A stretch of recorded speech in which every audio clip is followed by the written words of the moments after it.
This is Stephen Palmer, and I am here with Rollerena today at the Google offices in Manhattan. It is September 26, 2018, and we are here to conduct an interview for the Stonewall Oral History Project. Rollerena, why don't you take 10, 15 minutes and kind of roll out your childhood, where you're from, mom, dad, brothers, sisters, religion, and we'll take it from there.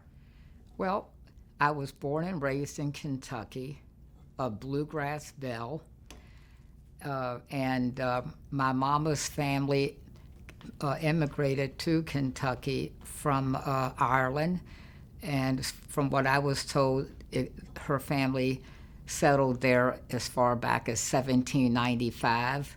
My daddy's family, he had I think an uncle who was in Kentucky around the Civil War. Now, my mama grew up near Versailles, which is outside of Lexington, and she was an only child, and her mama was a housewife, and her daddy was a country doctor who visited his patients on horseback. And my mama was born in 1916, and when she was 12 years old, she learned how to drive a Model T Ford. It was around 1928. She had an aunt who lived in Louisville. Now, Northerners say Louisville. Kentuckians, we say Louisville. So I'll just say Louisville, and so you all understand me. And my daddy's family go back from like the uncle and his parents immigrated from Germany and came over to Kentucky. Came to Kentucky about around last quarter of the 19th century. He was from a large family, and he worked at Ford Motor Company in the 50s, and he got involved with the union, and a lot of the people in the next generation benefited from his efforts. And my mama was a housewife. In the late 50s, she got a job at a hospital taking care of the little babies that were born. I had a sister. She passed away in 2010, and this was me. So it was just you and your sister? Yes. Okay. And what was childhood like in Kentucky? The houses we lived, the neighborhood was like, put it this way. I lived in an area there were these huge mansions that, like you would see in Gone with the Wind, with these big wraparound porches. There were a lot of beautiful homes, big parkways. Like when I look on sometimes I Google photos to try to recapture some of those memories. I remember years later I went to see A Rebel Without a Cause, and the neighborhood that was in the movie reminded me of some of the neighborhoods back home. It was like, like a working class, but mixed in with like old South charm. And I went to like a pre-K school, which was not very many people went to. Then I went to Catholic school from in the 50s, and in the fall of '61, I went to public school. When I went to my sister's graduation in 1959, all the ladies who were graduating, it was all girls school, they wore big antebellum type gowns. They had a fashion show, or like like an entertainment show. It was wonderful. And all the ladies dressed like Scarlett O'Hara. It's beautiful. You went to Catholic school. Were you brought up Catholic as well? My mama was Southern Baptist, and she when she got married in 1940, she converted to Catholicism. And so my daddy he really didn't go to church, but he wasn't into the Catholic faith. So, but we went to Catholic school. I did from first up till sixth grade.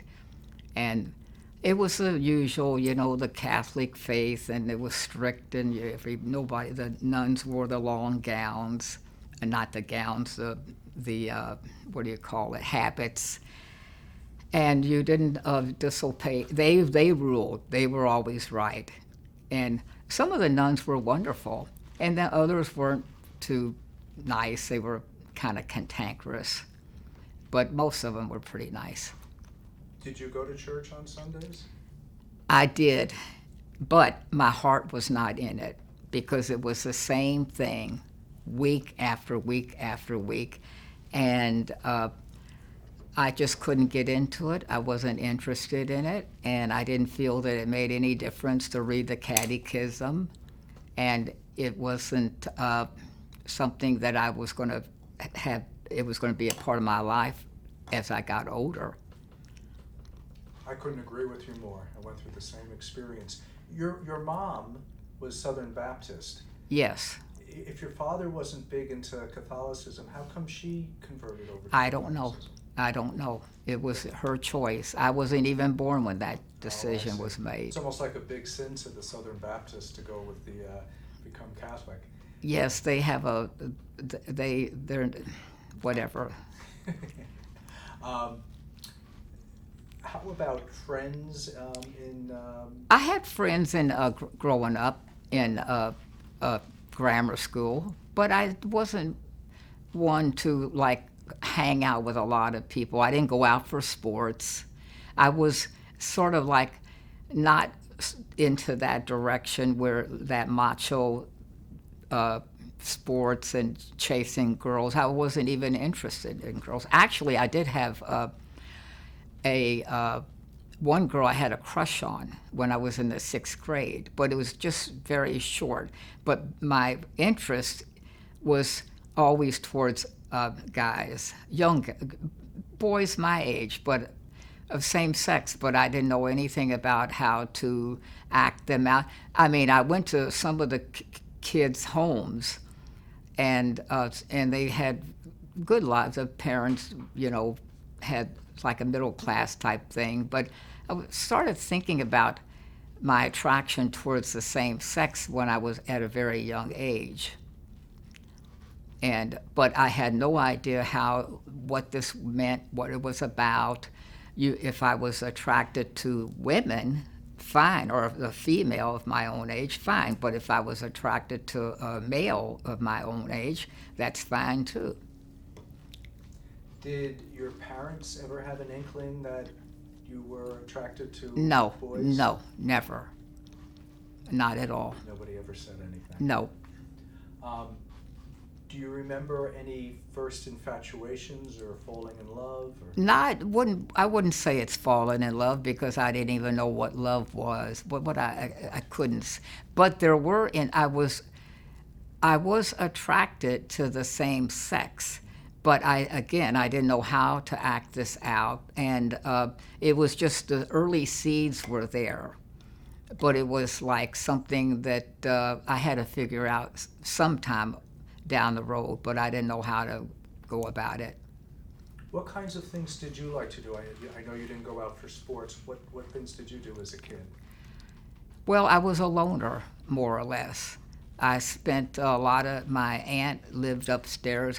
After school, I spent a lot of time in her little apartment, and I always looked forward for her to come home.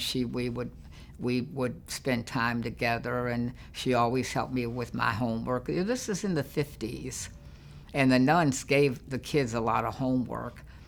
When the weather was warm, there were always things to do. And then when it was cold, then you had to adjust to the cold weather. But I wasn't we didn't do a lot of things as a family. We didn't really go on picnics or anything. My mama worked and my daddy worked, so it wasn't like we weren't. I wasn't close to my dad. I was closer to my mama and to my aunt. Plus, I looked up to my sister. Now, she got married in 1962. So, but she had graduated from high school in 1959. She did very well for herself. And then she went out on her own, and then I was more or less on my own. Did you stay close with your sister throughout? I tried to, but she had her own life to live. She went out and she had her own friends and her own peers. A young lady coming up in the world. She got a job working for the airlines in about 1960. 3,500 women applied to work for the airlines in the state of Kentucky, and two got it, and she was one. Wow. So she was on her way. So, she did good for herself, and then she got married in 1962.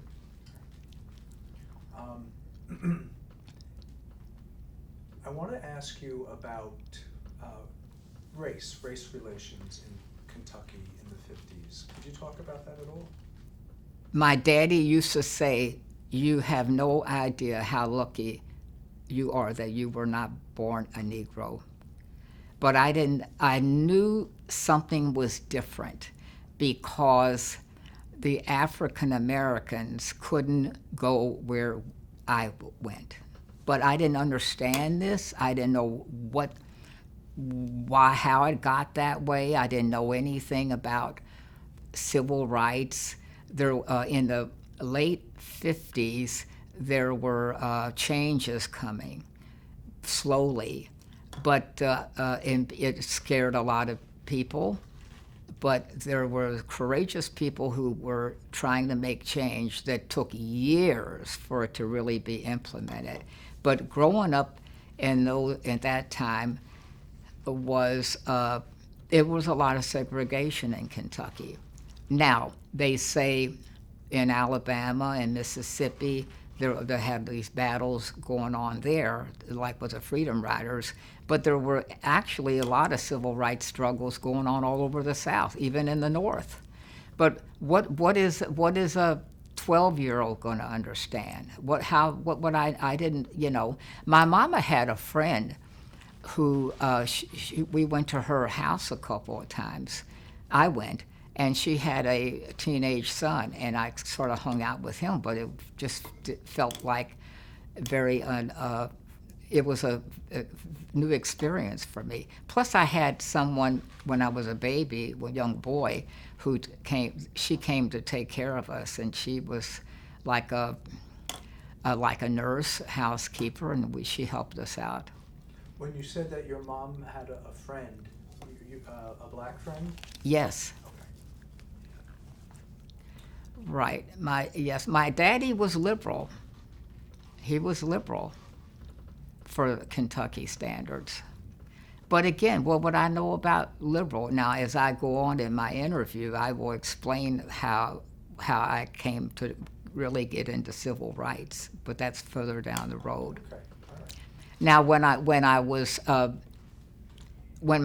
my sister I got into high school. Now, I went into high school in the fall of 1963, and it was sort of out in the country. Kids came from all over. Buses came from all directions, and it was like really a whole different, it seemed like a whole new chapter. Now, when I was in junior high, when I left grammar school and I went into like what they call middle school, it was integrated.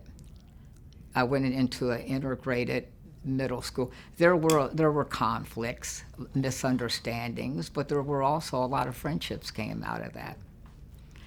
And when I went into, we moved to another location, and I went to like a county high school. you're in high school. Are you beginning to notice more your attraction to Oh, it was boys? already cemented. It was cemented when I was a teenager. And again, one, one female I had a strong attraction to when I was in the sixth grade, but that vanished when I became more attracted to men. The attraction for men was always there, but I also had some attraction for females, but it was really towards men. Now, by the time I got into high school, I had some affections with men, but nothing serious. And I kept this all very quiet. No one knew, because it wouldn't be wise to go and tell people in your high school that you were attracted to men, because everything was geared towards couples, teenage boy and teenage girl. It's not same sex. I'm sure there were gays, but I never knew of anyone, and no one ever talked about it. Now, let me tell you about Louisville, big city.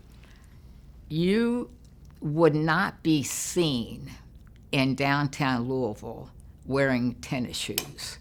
Someone told me that. Don't ever go downtown wearing tennis shoes, because they identified that as someone being homosexual. So that was a real fear. And then there were places I stayed away from, because if people gossip, someone see you with in a certain spot, they'll start a spark or say something, and then it just starts from there. So I was always very discreet.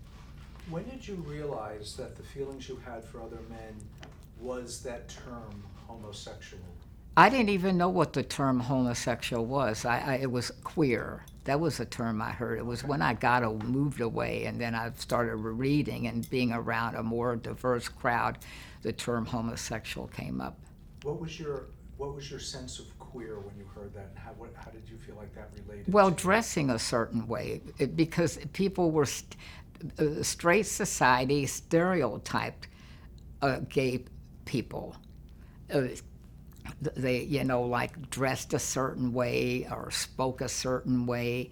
There was a bar in downtown Louisville that I've heard about, and I used to see, this is in the 62, 63, I watched this bar. I would walk by there. I wasn't old enough to go in there, but I would see people going in, young men in their late 20s, early 30s, and some of them were would dress with feminine clothing, but not all male, sort of half and half, and they looked wonderful. And they went there and they had a good time. They had a sing along, and I never saw anybody molested as they were parked their car and they would walk there, but I don't know what it was like wherever they lived, what neighborhoods they lived in. I just saw them going into the bar. That was just one bar. But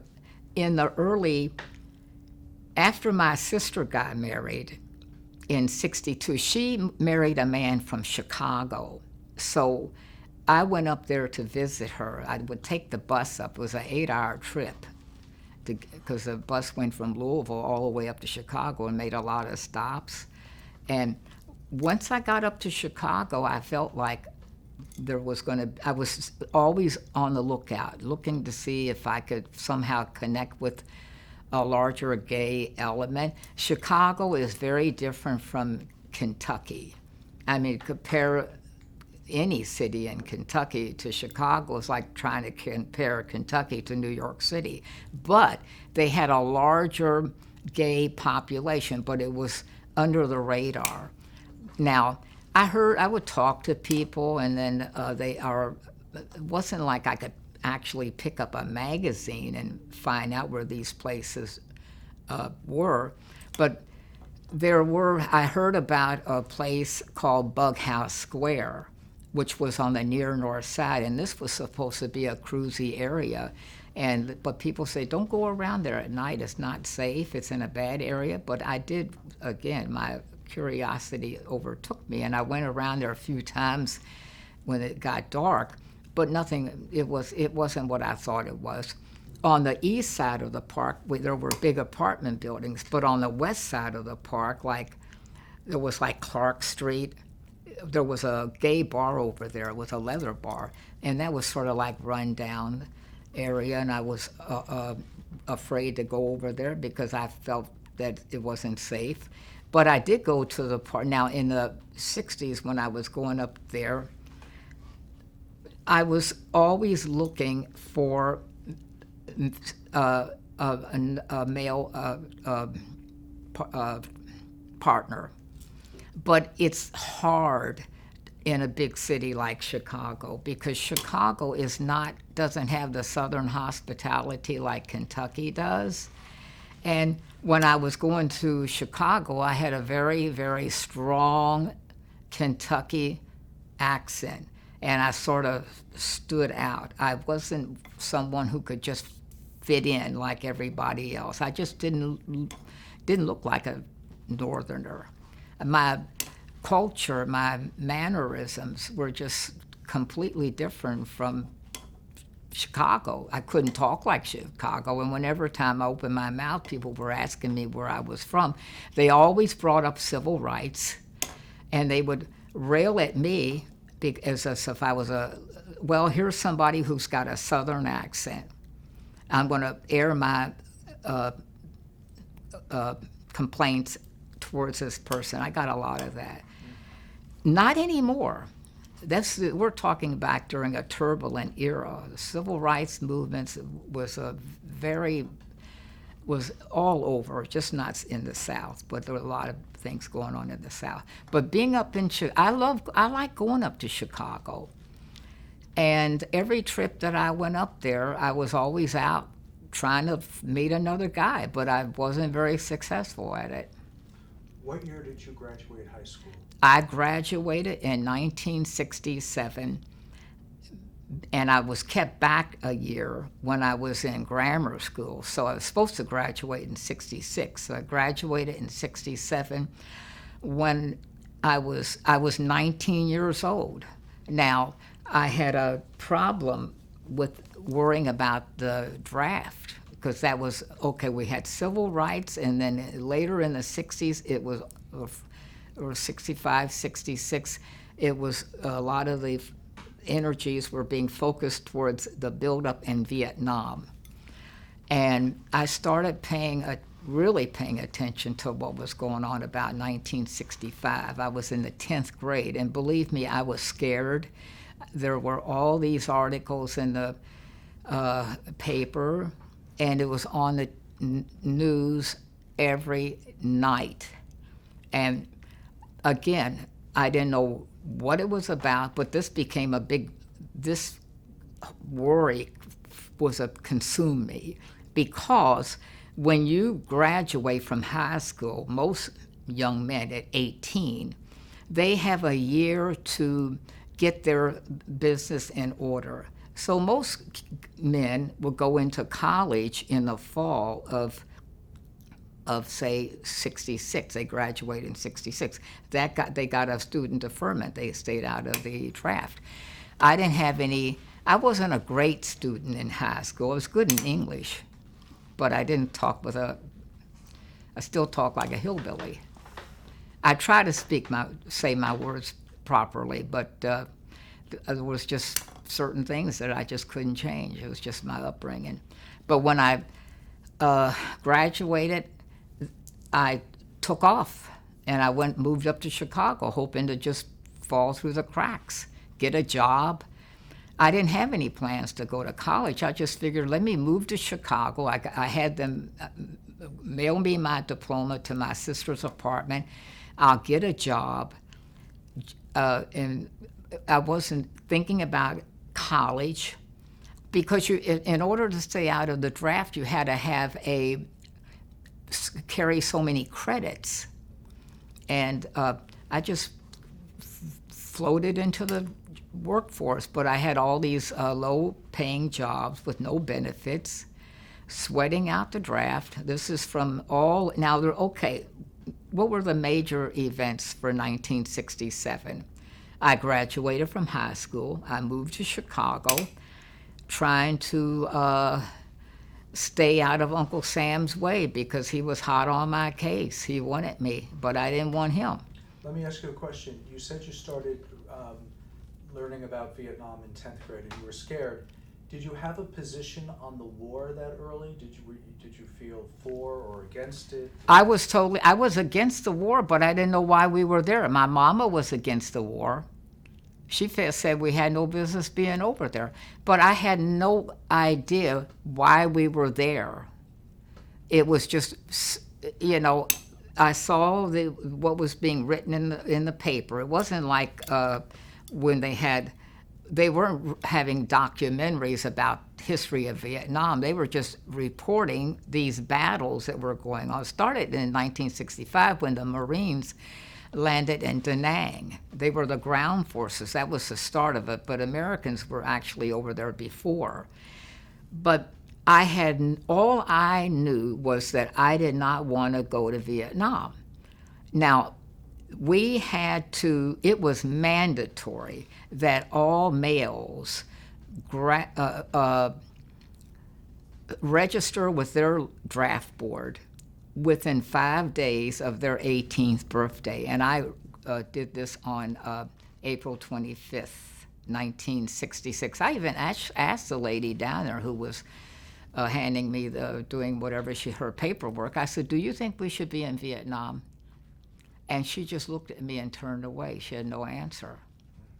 And so I had to see how I could just put this off. I didn't think that I would be drafted because I was small in weight. I only weighed 90 pounds. I didn't have a body of a football player. And I was worried about, once I get it, if I did get drafted, how would they respond to me? Would they think I was gay? Because when you looked at all the pictures and the films, everybody was so physically fit. That wasn't me. So 67, I graduated. I left a week before graduation, and I had them mail me my diploma to send it up to my sister's apartment. I even still have that high school diploma. And then I try to just go and fall through the cracks and keep out of harm's way. And then in October 67, I was staying in this SRO, single room occupancy hotel. Near those days, you could find a lot of places to stay for low rates. And the housekeeper gave me a letter. I was in this little vestibule. I was ready to go to work, and she said, "This is for you." And I looked at the return address, and it said the Selective Service System. I was absolutely scared. I was shaking so hard, I could not even open that letter. I was afraid to open that letter. I just felt like I had been hit by a tractor trailer. I thought, oh my God. Finally, I opened the letter and it said greetings. It was a generic form letter.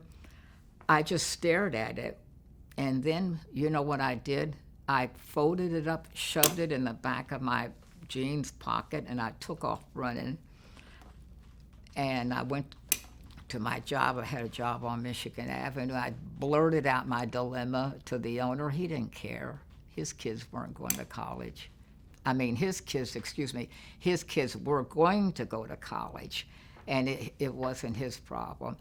And I pondered my dilemma and what am I going to do? And after they told me to go down and take this physical, and I was calling my aunt who lived here in New York City, and she said, "Don't worry." And then finally I just said, "Well, I'm not going to do anything." So I never responded. And I tried to go on with my life, but it was like always on the back of my head. Then by the end of 1967, there were approximately 480 485,000 Americans in Vietnam, including women. 485,000. That's a lot of men.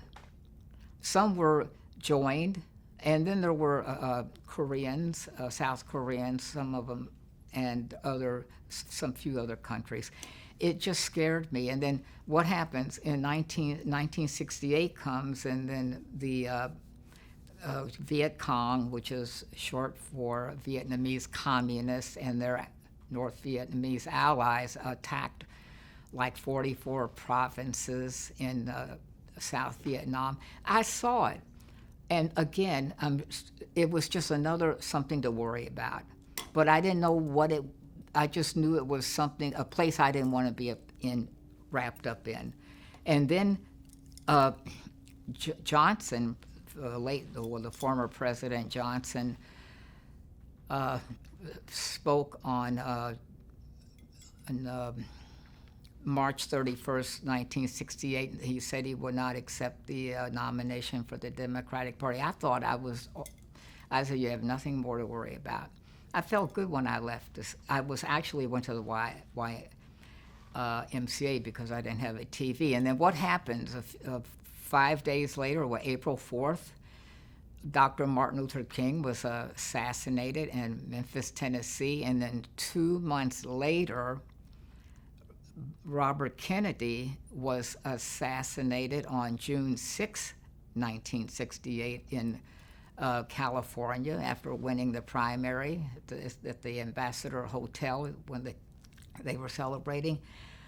All this time I was keeping in touch with my aunt, and I had also in that time frame got another letter telling me, you must come down. They were warning me to go and take that physical, but I never took it. I never went down there. Then my aunt invited me to move to New York City. So I made all the arrangements, and I was something I wanted to do. I want to bring up something that I forgot to mention earlier. And I'd like to ask you a couple of questions too. There was a drag. Oh, there was a place called the Starlight, like a drag performance place, not far from where I lived.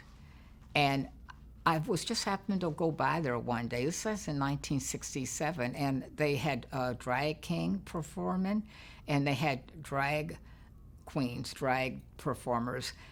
Every time I went by there, I would always make sure that I caught that last show late at night, and I just loved it. And I went there so many times. I actually got friendly with the manager. It was a woman who was about 60. I didn't quite know what it was about, but what it was, I knew they were male. The drag queen was great, and the female impersonators were great, and that was something I looked forward to seeing. And actually, when I moved, when I was ready to leave Chicago, she was one of the people that I went to say goodbye to. Let me get a few questions in about Chicago before you head off to New York. Okay. In Chicago now, do you have gay friends that you're hanging out with? No. I had a friend who had a business in a place called Old Town. Back there had a lot of funky stores. He was gay, and I used to go and see him. But I didn't have any gay friends in Chicago. I was not old. All the bars were geared towards straight people. Hot guys, they would come into the near North Side every weekend in the summer of '67. They were all straight. I saw a sprinkling of gay men who were really out there. But you just reminded me of something. One afternoon, I was in Bughouse Square in the afternoon. There's like a working class crowd in there. And I was sitting on a bench, and this was between jobs that I would work at this one job that would end. Nothing was like permanent. But I went over there a few times. I'm sitting in the park, and this two males who were in female clothing and proud and out with their boyfriends who were very masculine looking, holding hands. I'd never seen this before. The two, I would say, they would be early transgender. They had their hair done up like in, the way they did in the 60s with the curlers. They had lipstick on. They had a feminine top. They were very thin. They had their those little purses that they had with from the 60s. They looked very much like the Ronettes from Be My Baby on that order. They were fabulous, and they were with their boyfriends, and they were proud of who they were. I was absolutely fascinated by them, and they walked the whole length, very proud, shoulders back. To no one bothered, said anything, and I would look to see where they were going. They were like walking north, and I would look for them whenever I was in the park, and I saw them 2 or 3 more times, and I was fascinated by them. In addition to being fascinated by them, did you aspire to be like them at all? No. That'll come later in my interview, how the whole Rollerena persona came about. But there was a drag bar, a bar where female impersonators performed somewhere near Clark and Diversey, and someone told me to go up there, but it was kind of hard to get there. You either had to take a bus, or it was away from where I was living. This was in the 60s. Before I moved to Chicago, I went up there. I thought I'd meet somebody. It was sort of like the Gold Coast, extension of the Gold Coast. But I went around I saw this bar. I walked by there one day, and this guy came out in female clothing with this most beautiful makeup. He was coming out she was coming out to take a cigarette break, and she looked fabulous. And then after that, I was stuck on this place. I would go up there and hope to see someone else so beautifully dressed would come out of the bar, but it only happened maybe once again. A few more questions for while you're in Chicago. Sure. How did you feel when Martin Luther King and Bobby Kennedy were killed? Bad.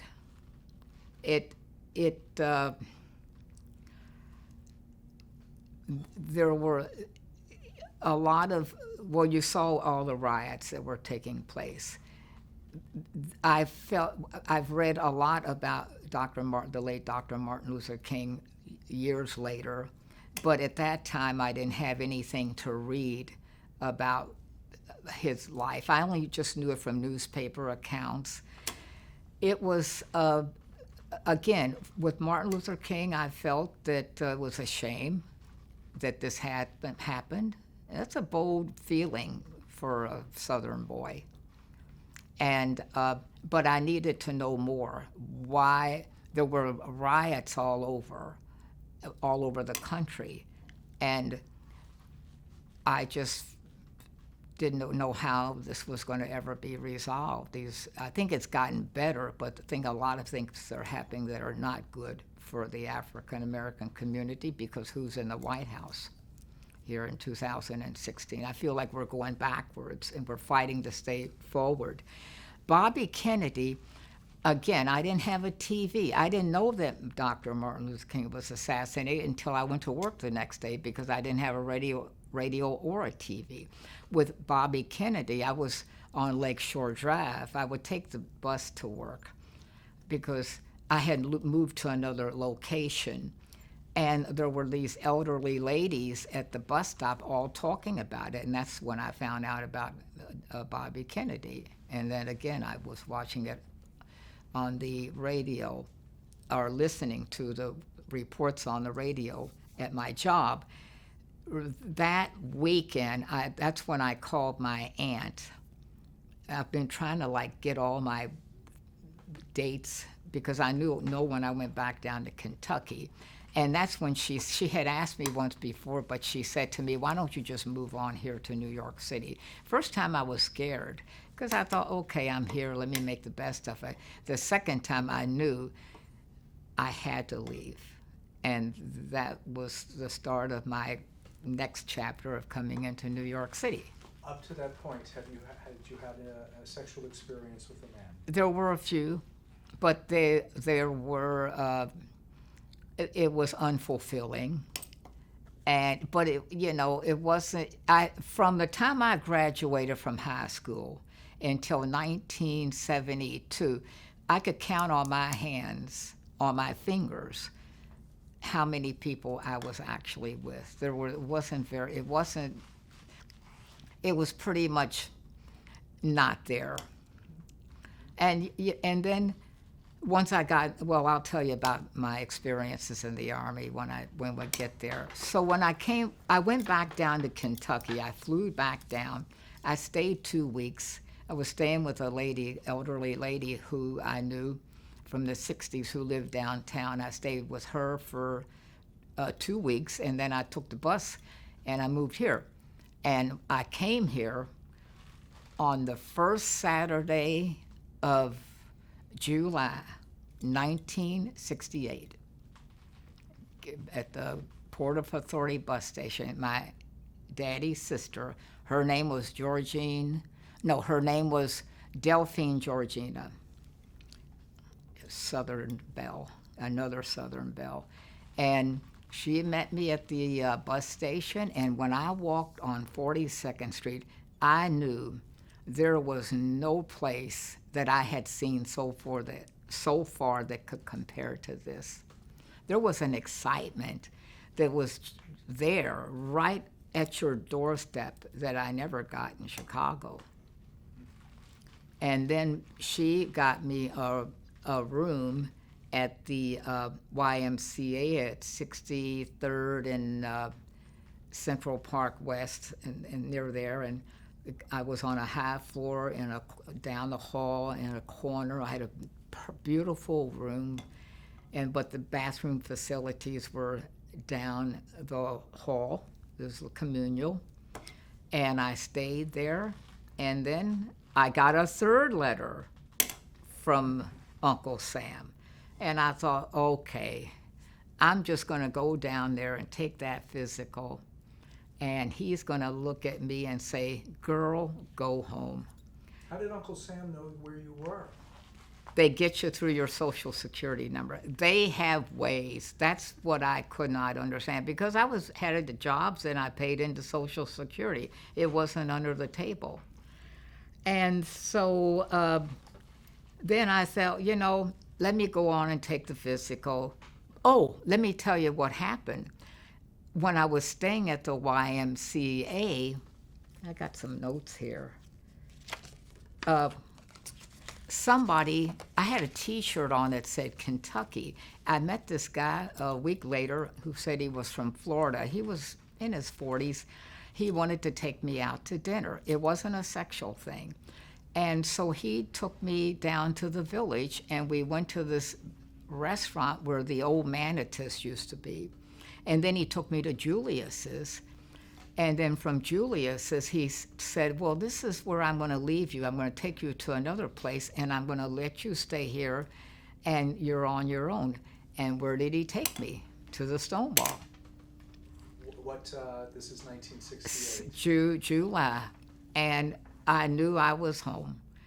There was somebody worked the door, a person named Barbarella, and she wore her hair up in curlers, and I had wonderful conversations with her. It was a man, but she went by the name of Barbarella. After Jane Fonda in the movie. Yes, and she's just as beautiful. And at the Stonewall where they have the nail salon, that was the original Stonewall. There was a long bar, and in the back there was a little dance floor, and there was a jukebox. And I just got right on that dance floor, and I danced away my anxieties and my problems. And Aretha Franklin sang Think over and over and over again, and I loved to dance to this song. And there was another song that they played a lot, and that was Master Jack by the Jack and Jills. Jack and Jill. And they played that. These two songs were the two that I remembered the most. And there were drag queens there. They were wonderful. A lot of them were Latin, and they dressed from that style.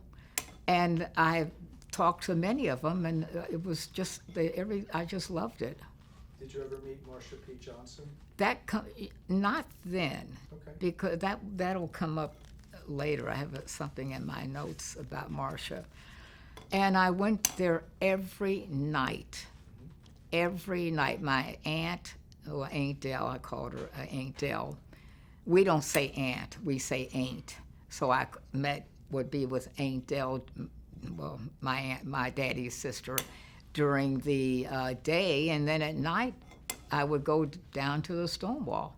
I figured it out on the subway, and I was there every night, and I loved it. And now they had a little bathroom that was small, and there was an elderly African-American man who would hand out little towels, and he had little things to perfume or like hand whatever. And then the other part of Stonewall is the one that's there now. And then they had a little small bar. I think it was on the other side of where it is now.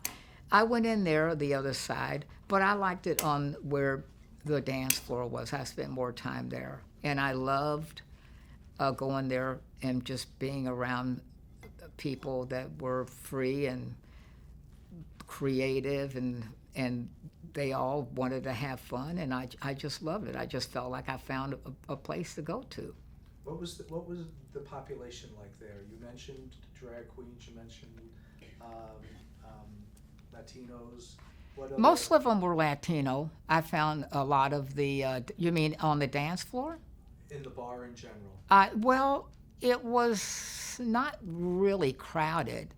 The crowd would come for me, because I went there at night, late in the evening. I don't know what time they opened, but it was not real crowded, but it was a nice crowd to feel like you weren't there by yourself on the dance floor. And everybody was on that dance floor. Do you remember businessmen there? No.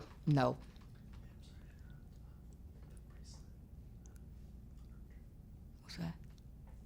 The bracelet is making noises. Want me to take it off? No, It's not a picture. Huh? It's Okay. really just when you hit the. Okay. when you hit So again, we're in the summer of '68. I'm going there every night. I went to Julius's a couple of times, a number of times, but I liked I would go to Julius's first. Then I would go to the Stonewall. And I just loved being there. I actually think I met somebody one night there, but it was nothing really that was stimulating. We just talked and so forth. Then I had already gotten my notice that I was going to be drafted. I was devastated, and I thought, okay, I knew that once I went in, don't think I was going to come out. I always had that hope that they'd send me home. Very, very few people who actually went in got out in basic training. I knew one person who did. I think he had somebody write a letter.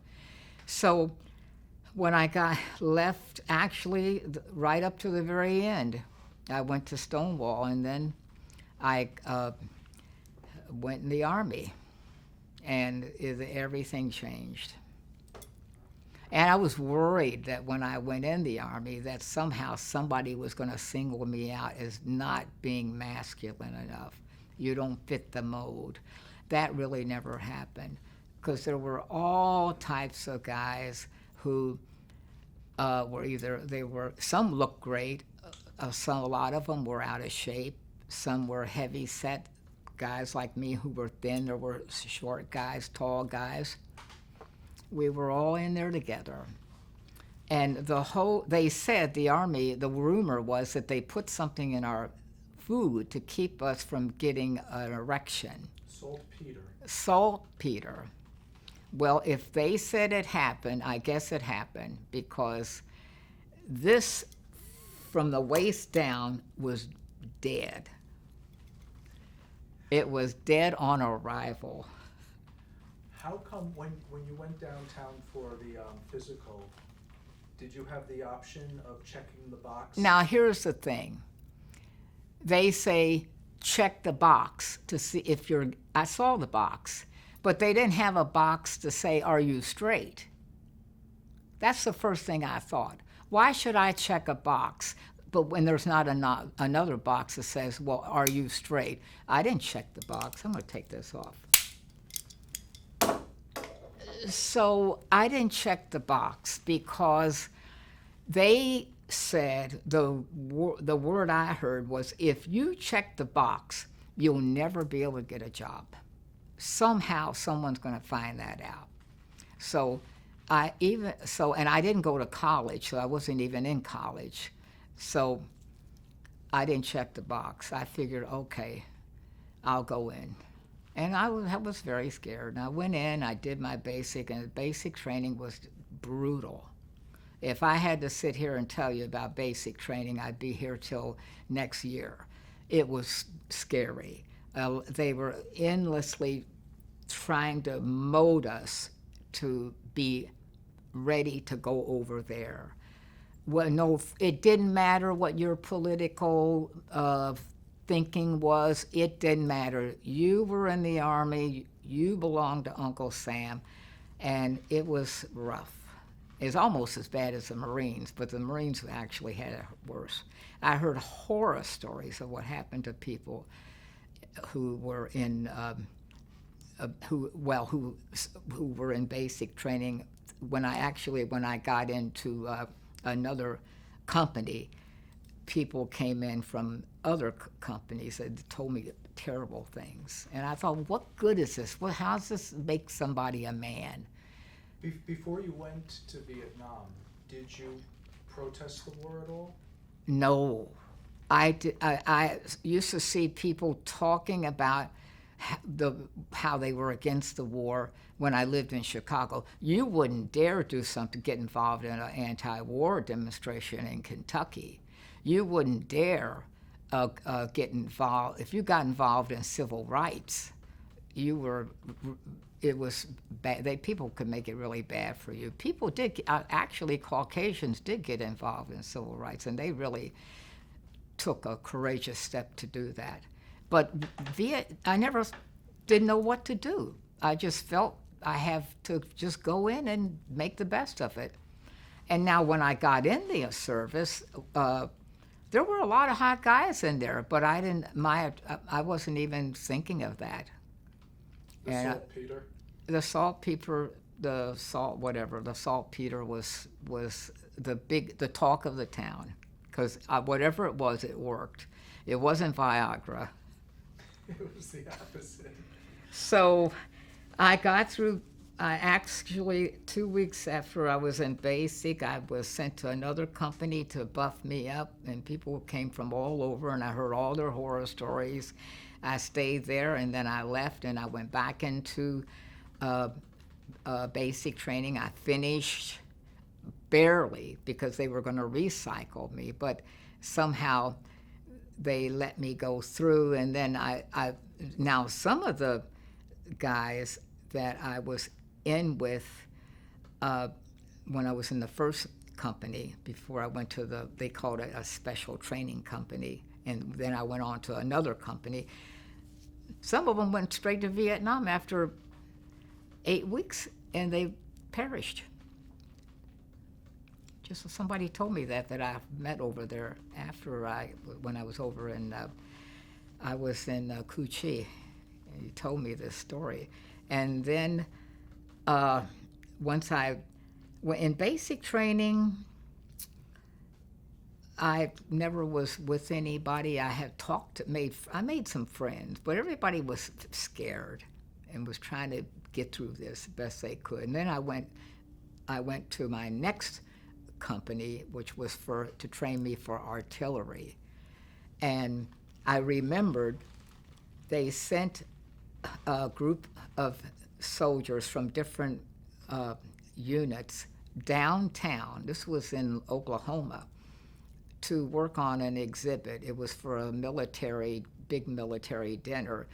And we got there early in the morning, and we were there for several hours. And then I was leaving, and I met somebody who was from another unit, and we kind of looked at each other, and we were interested in each other, and we wanted to be with each other. So I said, let's get a room. No one said anything. And we were two soldiers, and we got a room together, and we just held each other. We didn't really do anything. We just wanted that intimacy. It was beautiful. And then after a few hours, we left, and we kind of when we got inside the base camp, he got off and went his way, and I went my way. But I needed that, and there's absolutely nothing wrong with that. You know, they say gay people can't, well, with what's going on now, what they're doing towards gay people in the military now, it gets me, upsets me. But I needed that. I wanted that.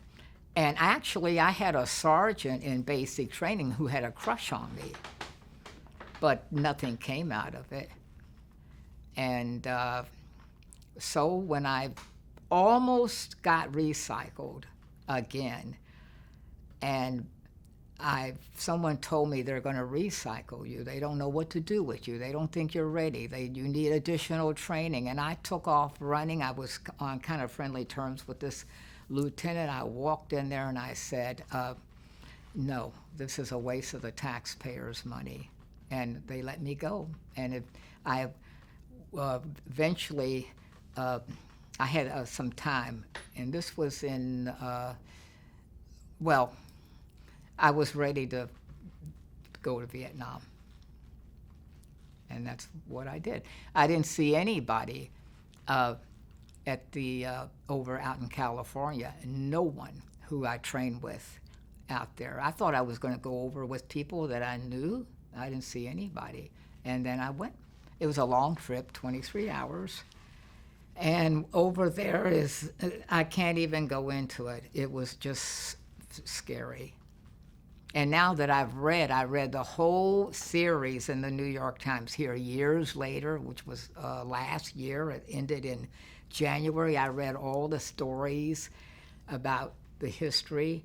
And, you know, when you have this inner psychic feeling that something bad is going to happen, but you can't put your hands on it, you just know it's out there, and you just don't want to be in harm's way. Well, that's the way I felt, but I had to do whatever I had to do. But one thing is, I met a lot of Vietnamese that I liked over there. I just didn't have this, I didn't feel they were my enemy. But I didn't know any reason why I was there.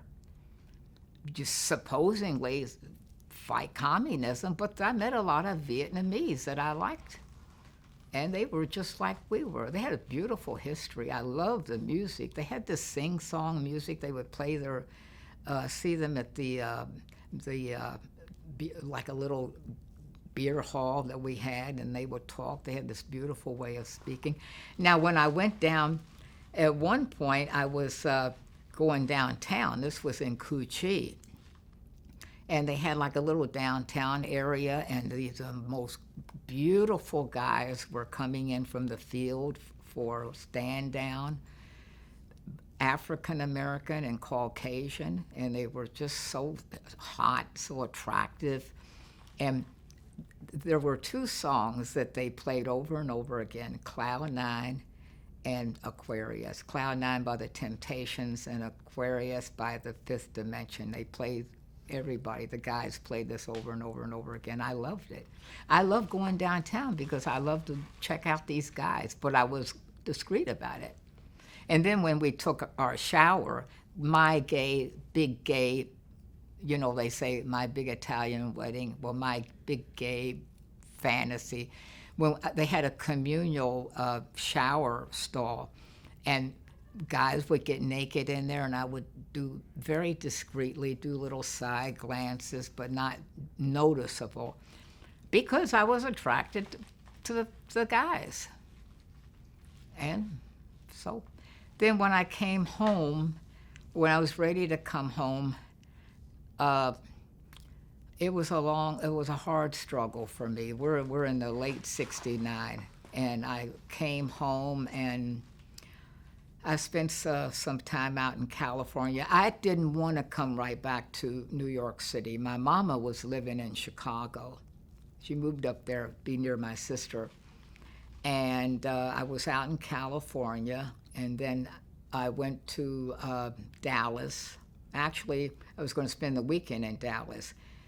But I didn't have a clue how to meet anybody. I didn't go to bars.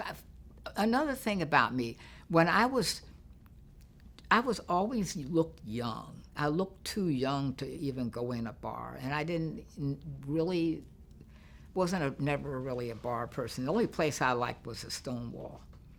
And I'll tell you a little more about that when I came back to Manhattan.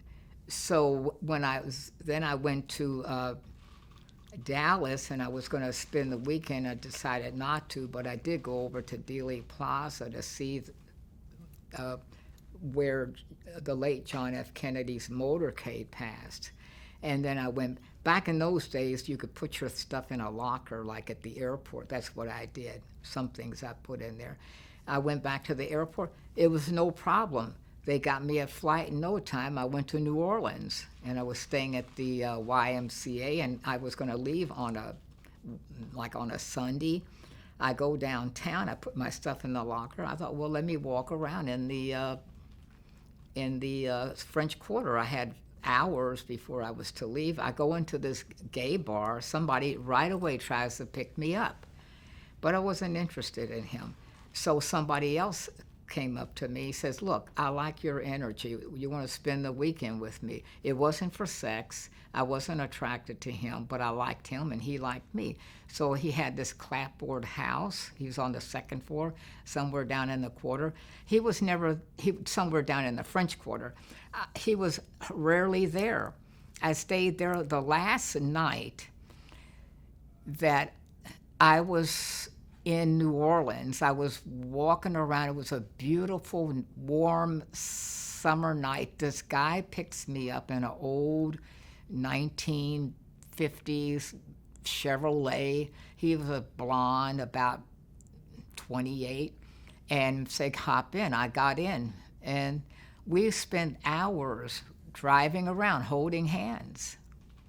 And it was just perfect. Nothing else, no kissing, nothing else. We just held hands and we talked. He wanted to be with me and I wanted to be with him. There was a famous donut cafe that was open. I guess there's a lot of them now, but we went by there and we were together till about 5 o'clock in the morning. And then I left him. I said goodbye. I went back to where I was staying in the French Quarter. And the guy that had the apartment wasn't there, and I got my rest. I wrote him a beautiful note, thanked him for his Southern hospitality, went to the bus station and was gone. Went through all through Mississippi, was in Alabama. I stayed in several cities in Alabama. I was in Selma, went to Tuscaloosa for 2 nights. I didn't meet anybody. I always stayed at the YMCA, and one night in Birmingham. Somebody did try to pick me up in Birmingham, but I wasn't interested. While you're in the South now, it's 1969. Yes. 16, do you notice any of the changes that have happened since the earlier 60s? No. I wasn't, yes, I went to, when I stayed at something I did see that impressed me was that when I was in Tuscaloosa at the YMCA, this man was watching TV, and there was a comedy show with African Americans on TV, and he was laughing, but not laughing at them. He loved their entertainment. I was impressed by that. And then I came up to Louisville, because that's the place to be, and I stayed there for about 5 or 6 days, and I went up to Chicago. I was staying with my mama. Her name was Edna May. and we kind of went downtown. I was like chasing memories. I knew I couldn't go back there to live. It wasn't. Wanted to come to be in New York City, and we went downtown and we went to a few places. But I did my thing there, and I was ready to move on. I stayed with her about 5 or 6 days. It was cold. October and late '69. It's cold in the upper Midwest there. And then I took the train, and I came to Manhattan, and I've been here ever since. When you got here, when I got back, had you heard about what happened at Stonewall? Now, I went down. That was something I wanted to do. I wanted to go back to the Stonewall and capture all those good times. And the first weekend, the first chance I could get, I went downtown and I saw this gate on a pull down that indicated that the bar was closed. I didn't have any clue what happened. Now, I didn't hear about it over in Vietnam. We had a paper called the Stars and Stripes that would write things that was going on in the States, but we got it kind of like after the fact. And I didn't see anything in that paper about Stonewall, didn't know anything more about it. This paper focused on all the terrible battles going on all over the state, all over the country that scared me badly. A lot of bad stuff going on in Saigon. And getting back to Stonewall, I didn't know anything, and I was so disappointed. And I went to Julius's, but I knew that I wasn't a person who wanted to sit in a bar. I just had too much on my mind about wanting to go in bars. I wanted to do something. There were some bars. There was one bar that I went to one night on Washington Street and like 10th, but it didn't serve any alcohol. They had like fruit juices. I stayed, but it just wasn't me. And I had too many memories that I was trying to work out with. And so 70 rolls around, and I found, just from talking to somebody, or I found somehow there was one bar I went to. I went to a couple of bars, but they didn't do it for me. I couldn't feel like I just couldn't get into the whole bar scene. And then at that time I had been working downtown at my first job, and then I left, and then I went to Rockefeller Center. And then I remember it was in May 1970, and we had this awful breakdown in the subway. It was hot, and I kept thinking, God, if only I could do something to make my commute more tolerable, something I could do, but I didn't know what I could do. So I went home, and this is a historical moment. I was laying on my bed. My closet door was open, and I had my old roller skates from the 1950s that I had taken with me since I left in 1967. And I just kept looking at these roller skates, but nothing clicked. And then I thought, wow, that's my answer. I'm going to roller skate to work. And the next day, which was Tuesday, May 12th, 1970, that's what I did. I roller skated to work. Now, the people at work, some of the people at work saw me, and they were completely blown away. Like, who would do such a thing? I mean, how could you? I mean, one guy was so embarrassed, he told me that he got off the elevator and got on another floor because he was too embarrassed to be in the same elevator. I didn't have the skates on in the elevator. I took them off and put them in a shopping bag. I had a suit on, so I don't know what his problem was. How provincial. So little by little, I started adding things. And I kind of questioned myself, oh, well, no.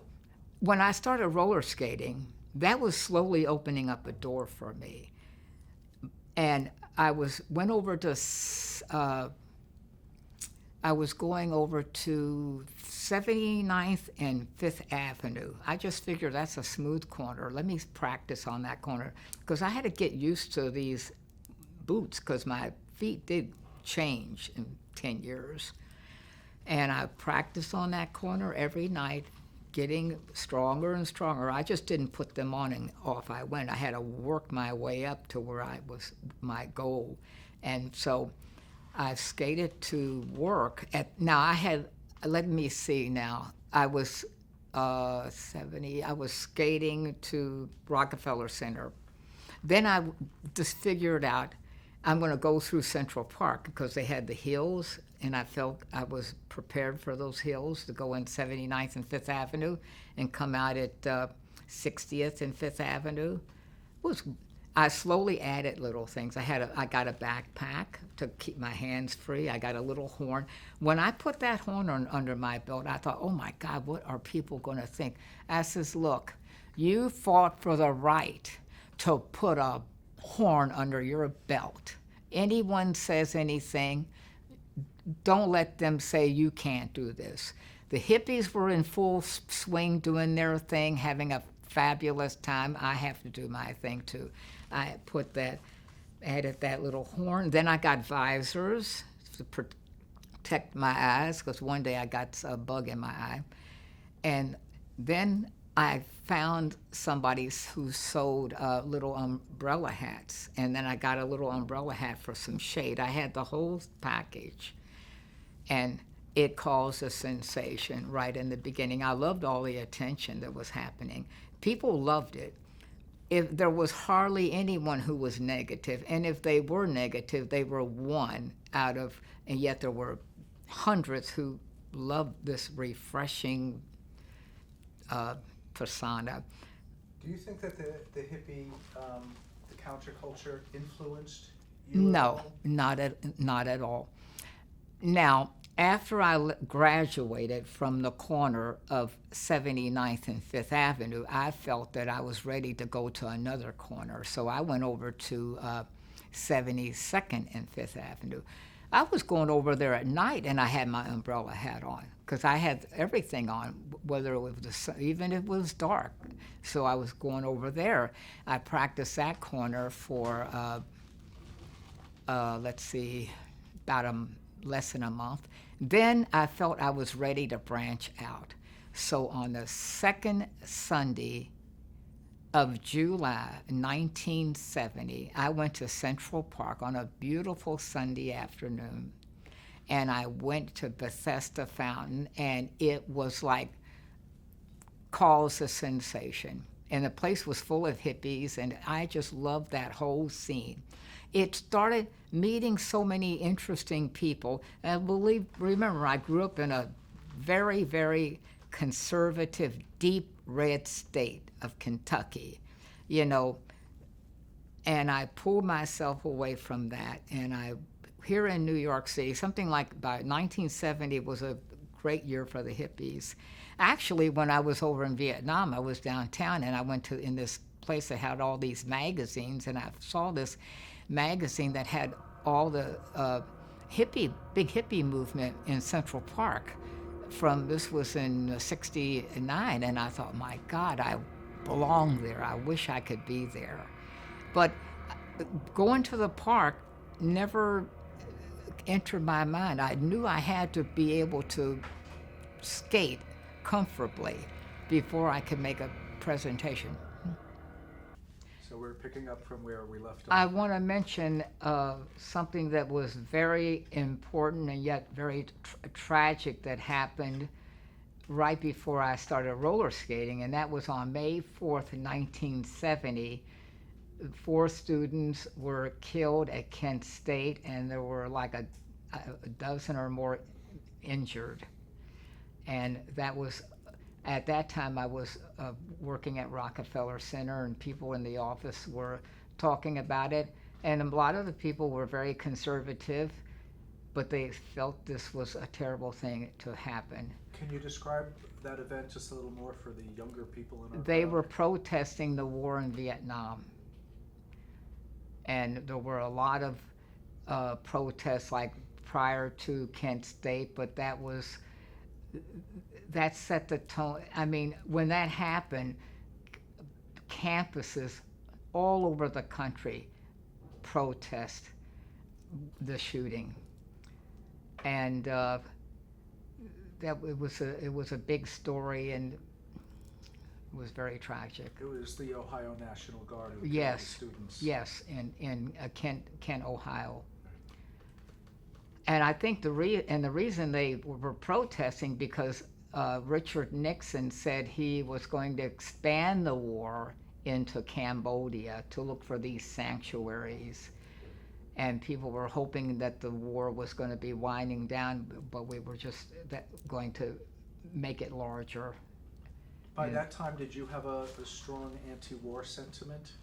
Yes, but I didn't know how to act it out. I wasn't ready to get on the sidewalk and protest. When I came back, I was always looking for things to read, a book, something, but I didn't know, there wasn't a lot of information out there for me to absorb, to try to understand this situation. It was the biggest dramatic event of my generation, the 60s generation, that spilled out into the early 70s. So then in on May 12th, I started roller skating and was navigating those sidewalks, getting a little better. I started meeting interesting people. I needed that nourishment. I was putting myself out there,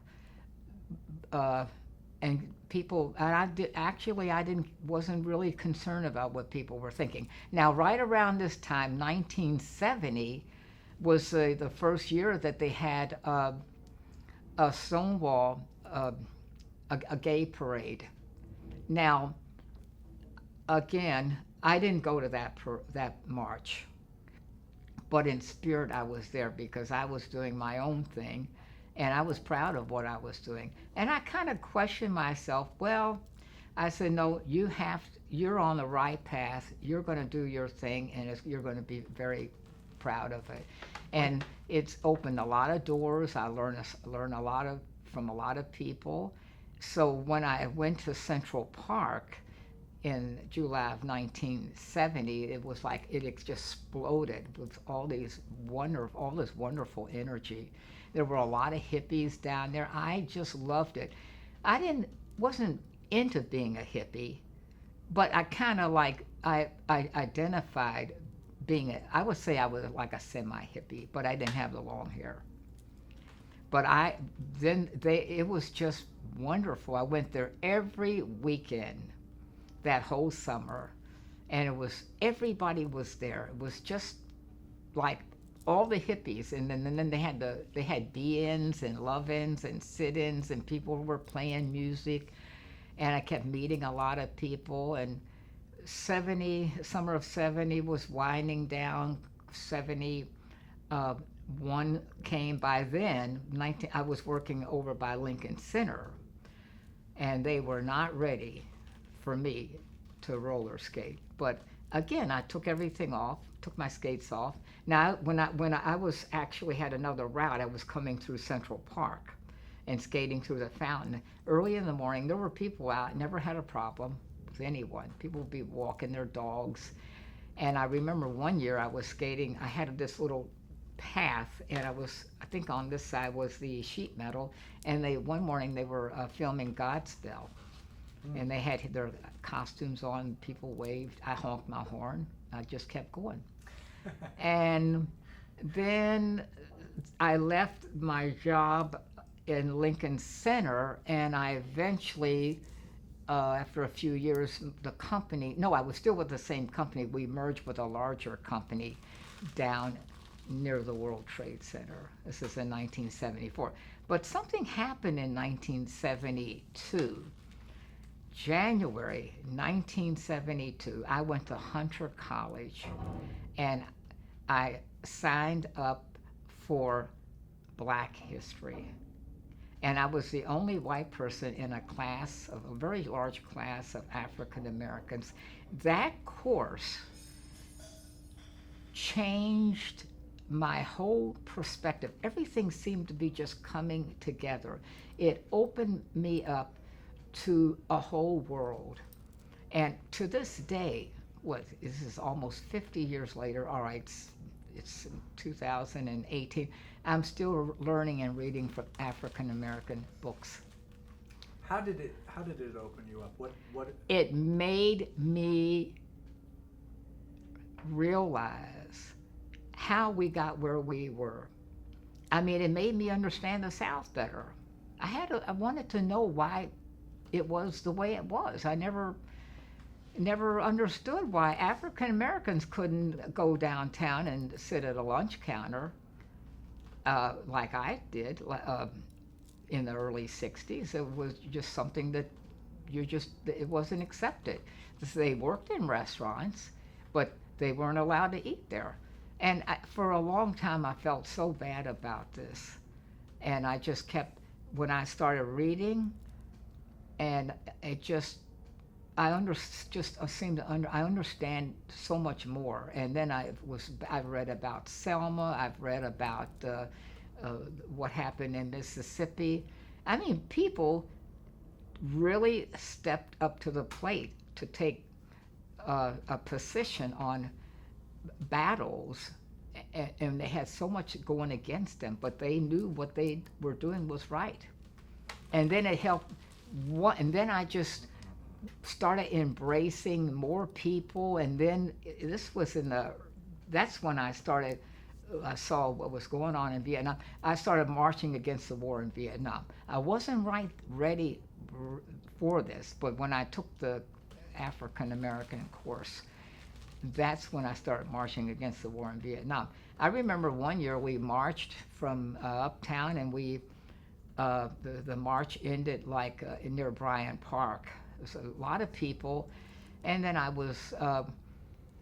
the war was slowly winding down by 73, and then there were gay history was starting to become more prominent in the gay community. And I mean, I went to the firehouse. I loved it. It was just like in 1972. Now I actually roller skated down to the village in the summer of 71. This was before I wore the gown. How did the gown come about? One night it was September 16th, 1972. I had been thinking about it. Maybe if I could just put a bathrobe on with some glitter on it, I'll roller skate up and down. I didn't have any idea that this was going to happen the way it did. There was an old antique store on Christopher Street called the Opulent Era, and I went in there and I said, look, I said exactly what I just told you about the bathrobe.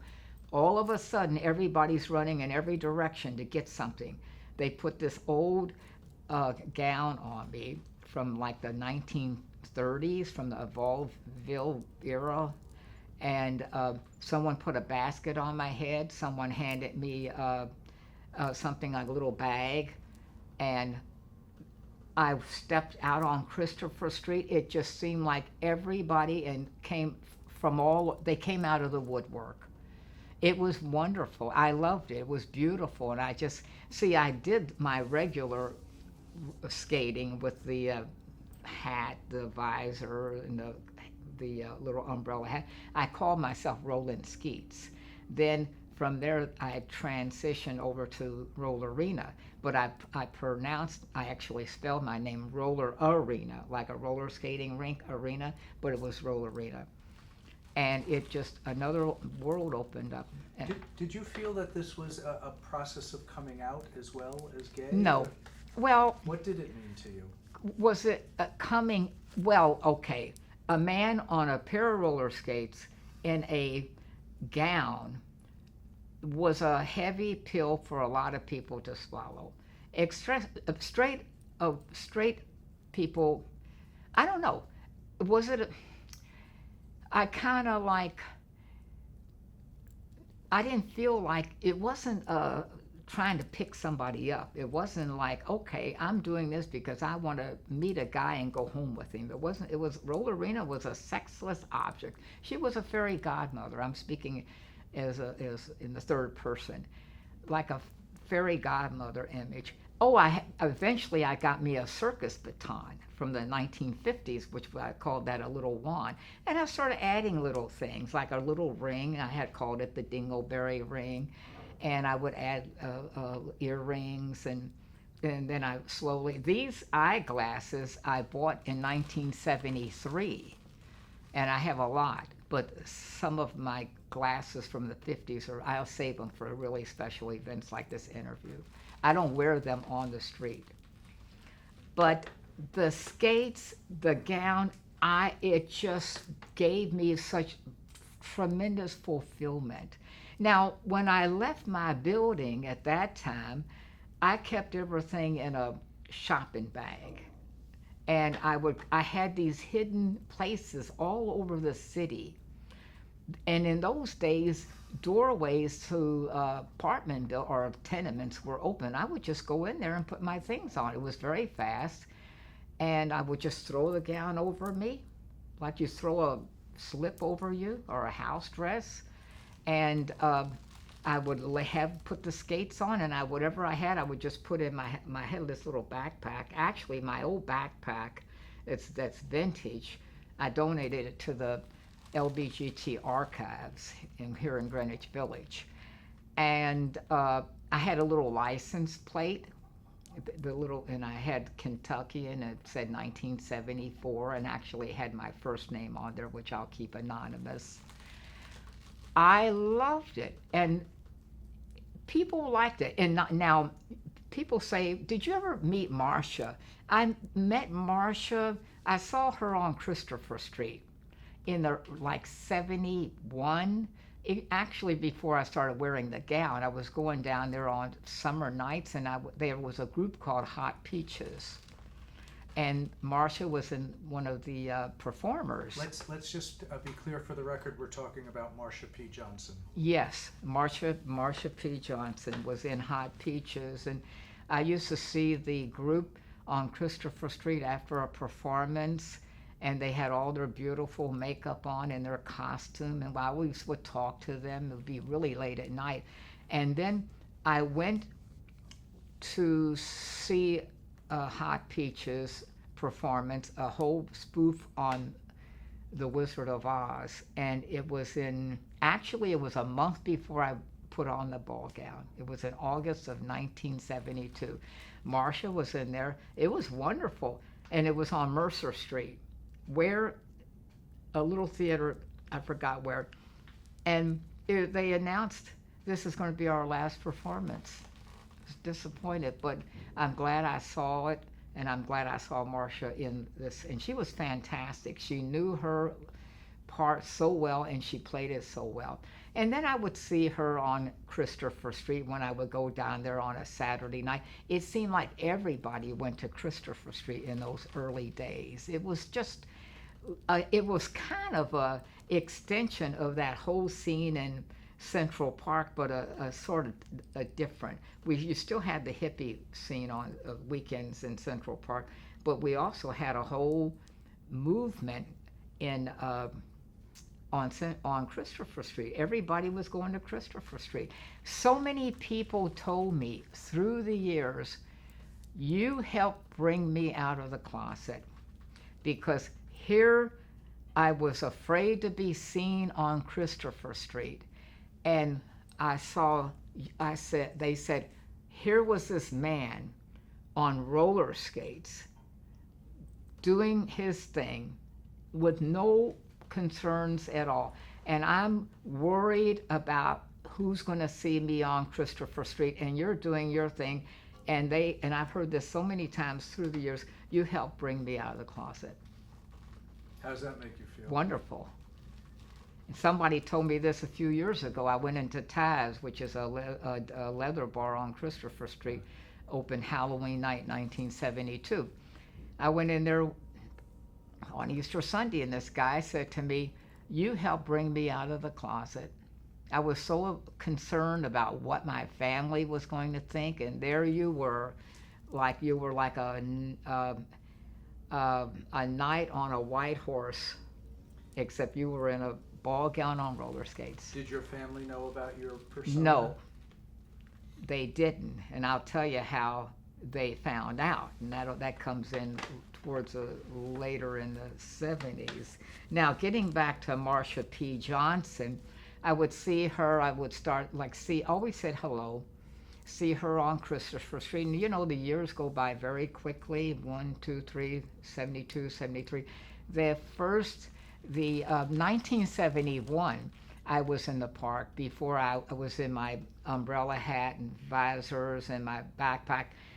The gay march, they were coming, I guess they came up, everybody came up 6th Avenue. I'm not sure the route, but thousands, they came in to Central Park, and everybody went out to the sheet metal. It was wonderful. I loved it. And so many, and it was big. Every year got larger, and then 73, I was standing near the Stonewall, well, not the duplex. The duplex was a bar on the corner. That it wasn't there then, and people were coming past, thousands, where they were coming past the Stonewall, and I was standing near the Stonewall, and I blessed everybody with my wand, and the people were. It was just wonderful. It was just a wonderful, beautiful feeling, and the people, and men and women, gays, lesbians, families, mothers, daddies, the supporters. It really had grown, and everybody was going into Washington Square Park, and they had a big rally, and they had a lot of speeches, and there were a lot of lesbians were there. It was my aunt, my Aunt Dell, she was in there, and she loved it. She's straight, but she just thought it was wonderful. And I think so. She knew about me skating. And then every year the parade got larger and larger. But I wasn't just doing the village. I was going all over now, all over the city. Actually, I made my debut on really in a public space, really, where everybody would see me, and that was in the Easter Parade, 1973. It was wonderful. Now, I did the Easter Parade 1971, but that was with the umbrella hat, and that was wonderful. A lot of it, people, every year is fun because it's a lot of tourists, and people dress up in costumes, and it was just a lot of love. So as I met more people, my mind expanded. I only took one course at Hunter College, and that was Black History, African American History. I got an A in this course, and I never went back to college. I didn't feel there was anything more for me to learn. I said, this is what matters to me the most. And I'm still learning to this very day. Did your understanding of the struggles that Black people went through in this country affect the way you thought about gay people's struggles at all? Yes, the struggles. There's a lot of struggles. Gay people have their struggles. My people, gay people. And African Americans had their struggles. African Americans who are gay, they have more struggles. I went to the very first, I went to uh, Women's Lib March. There was a big march that I somehow was there when it was happening. It was in 1971. Thousands of women, they were, everybody seemed to have come together around the Plaza Hotel. I went to that. It was wonderful.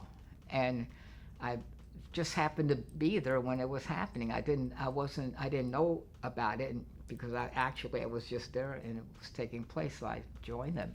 How did they feel about your persona? Well, I didn't really talk to anybody, but some of them, they were receptive.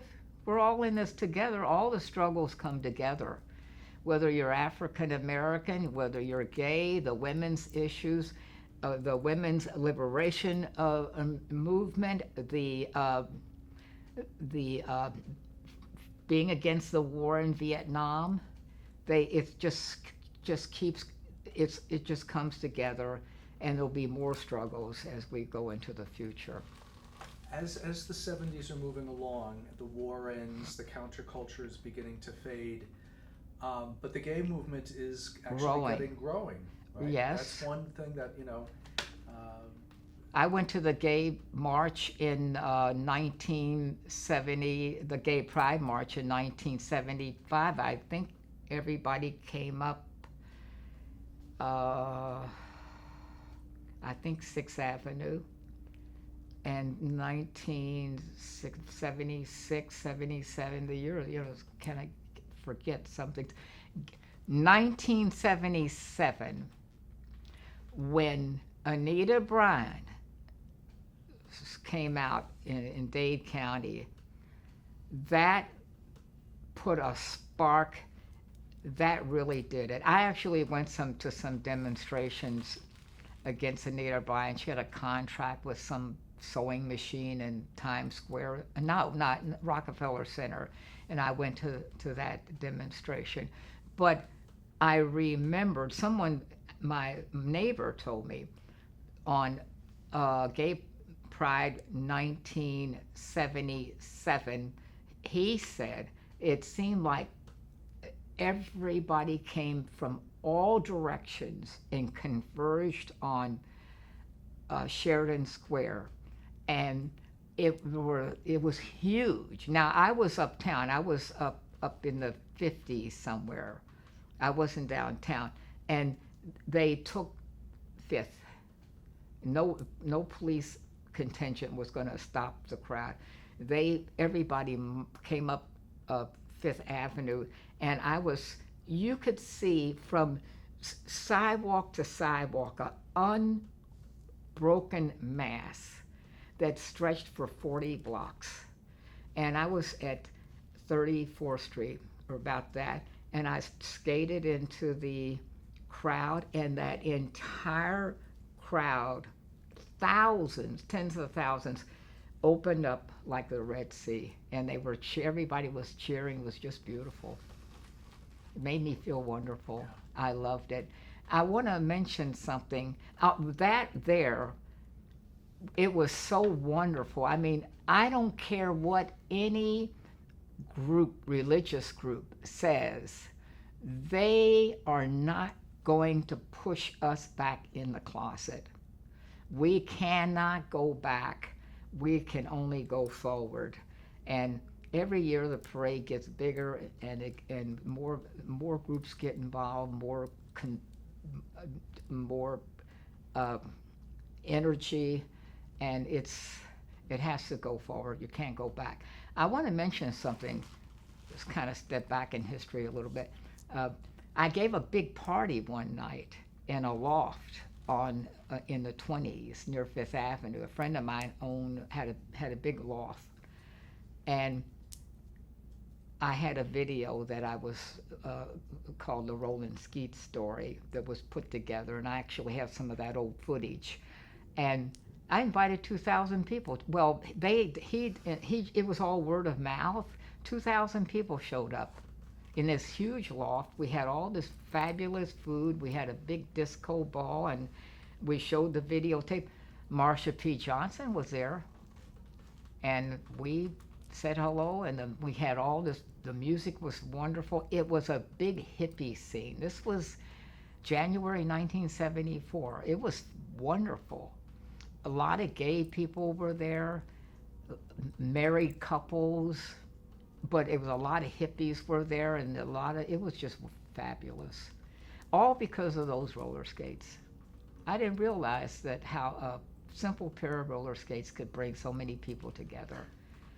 So getting into the 70s, and then 78, the parade was wonderful. I don't know when the parade started to come down Fifth Avenue. It was somewhere in the early 80s. But every year was fabulous.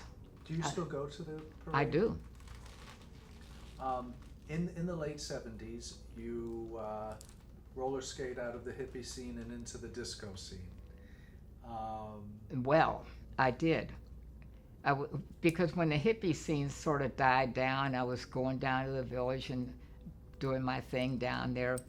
And the disco scene, I was reading all about Studio 54 when it opened all through summer of 1977. I didn't think I'd ever be able to get in there. So I was going to New York.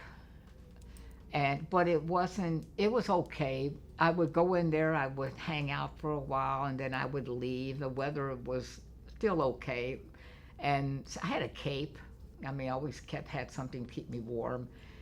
And then I would go whatever was open. There were other places like Majik opened sometime around there. There was, I can't remember the places, but someone at New York said to me that you belong at Studio 54. Now, I didn't know anybody there, and I didn't know I heard about the door policy, but I was this was 77, and I says, this guy I met said, look, I know somebody, I got connections. If you come there at 10:30 at night on Halloween 1977, I'll make sure you get in. Well, right away I believed him. But I went to the big Halloween parade.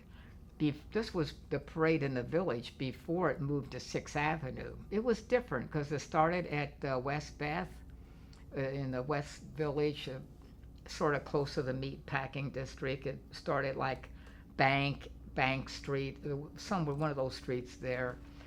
And then I went to the Halloween parade, got in a cab, and I got off at 8th Avenue and 54th Street. I go in front of Studio 54. I'm out there like everybody else.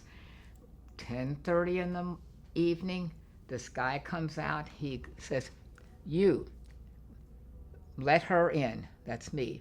I went in, and that was the start of me going. And I never had a problem. I went in and the night I went there, 1977, it was sensational. Everybody was in the most spectacular costume. It was wonderful. You would have to be there to see how wonderful this was. It was so creative. The music was fabulous. There's like 3,000 people in there. It was wonderful.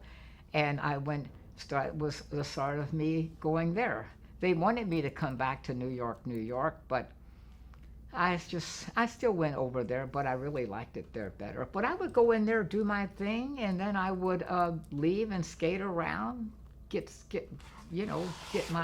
stretch my legs. Then I would come back, and it was just wonderful.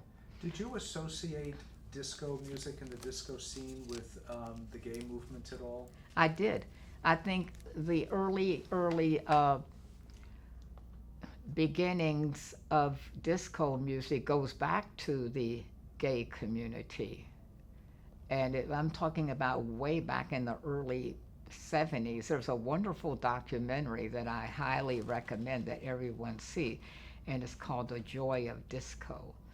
And you can download it. You can see it on YouTube, and it's 59 minutes long. It brings in Stonewall. It brings in a lot of areas that I've already discussed, but it goes back to it actually goes back to the late 60s, all the way to the mid 80s. I'm in that video. After you told me about it, I watched it, and then I sent it to all of the oral historians for the project, and they all watched it too. It's really wonderful. It is wonderful. It's wonderful. I've watched it 6 or 7 times, and I've watched excerpts. Plus, I've seen other documentaries, but this one always pulls me back because it reminds me of so many early times of when I was, say, coming out. Getting back to coming out, I wasn't out in the 60s, but when I began to wear my ball gown, I didn't think of it as coming out. I'm just out there doing my thing, and if you think I'm whatever I am, but I just had to go out and do my thing, and I knew what I was doing was the right direction for me. There were a few people who said, "You can't do this, it's not normal." I says, "Why not? I have to do this." "Well, no one's ever done this before." I says, "Well, I'll be the first." And that's the way I felt. You know, it's interesting because even though you weren't dressing up as an expression of being a gay person, your persona has been iconic to the gay community for years and years and years. And you know, titillating, fascinating, encouraging. So though that wasn't your original impetus, it really has, you're a gay icon. People come up to me to this day and tell me, "I remember you from the 70s," and they always tell me exactly where they were. This one guy came up to me in one of the bars, and he said, "My daddy was a very prominent judge in some town in New York State, straight-laced all the way. One day, we were on Lexington Avenue in the 50s. We were walking down the street, and you came flying around the corner, you blessed my daddy, and said, poof, you've been blessed," and you disappeared. He said his daddy was absolutely stunned. He didn't know what to think. And yet he was one of these types that had all the answers, but he had no answer for this. I want to share a story with you. One day, in the early 73, 74, I was coming down 7th Avenue. Now, at 10th Street, and then you have West 4th, and then there was the Riviera Cafe. I'm coming down 7th. Actually, I was on the street. I was on the sidewalk, and then I got down on the street. I saw this big crowd of people at West 4th, right next to the Riviera Cafe that has since closed. There was a car and 2 men screaming at each other, clenched fists.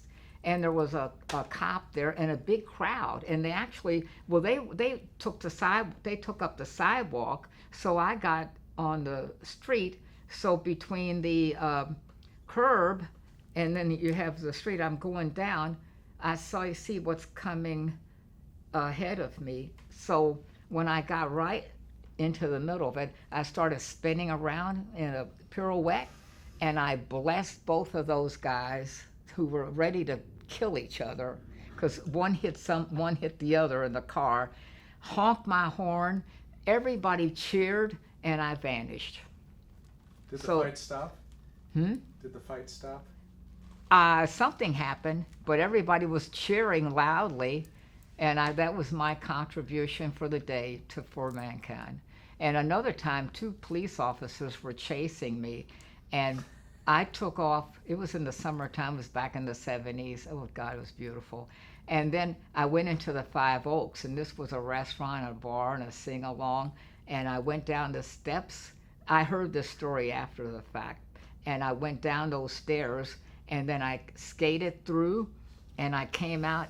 There was a kitchen in the back, And then I went up the back steps, and I was on another street, and I vanished. And somebody told me that the police came down here and said, "Did you see somebody on roller skates come through here?"